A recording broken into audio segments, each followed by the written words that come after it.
Ngayon, masaya ako na nakalaban ko din siya kasi na-motivate din ako na makalaban siya kasi gusto ko rin siyang talunin. Ano ang naging strategy mo at ano ang nakatulong sa laro mo sa kabila ng dalawang higante ng Converge? Siguro para sa akin, the way they play, nirespeto ko lang sila eh. Kasi yung dalawang yun, hindi na bata yun eh.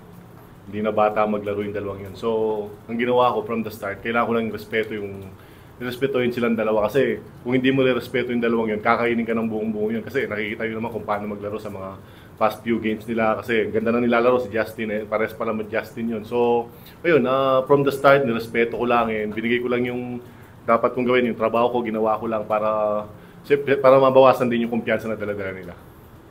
At kumusta lang yung matchup mo kay Balti kasi kapalin, tapos meron ka pang gustong patunayan na kung saan mas bata sa'yo.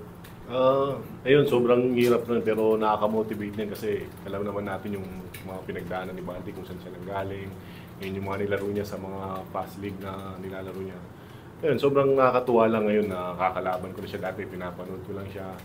So ayun nga, parang na-excite lang ako na makalaban siya, gusto ko lang ma-feel sa game kung ano yung meron talaga siya. So ayun, masaya ako na nakalaban ko na siya and ngayon pa lang, ngayon ko pa lang talaga siya nakalaban.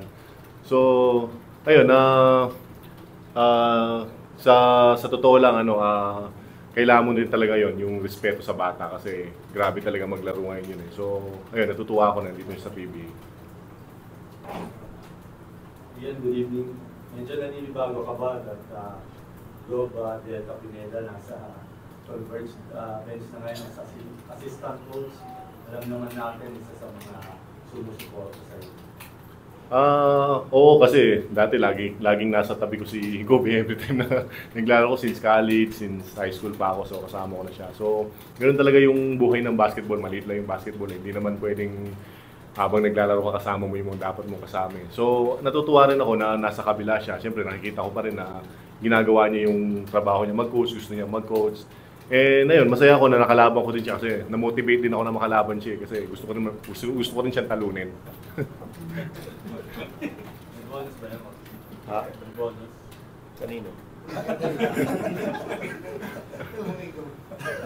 Of course, may bonus yan kay Boss Al.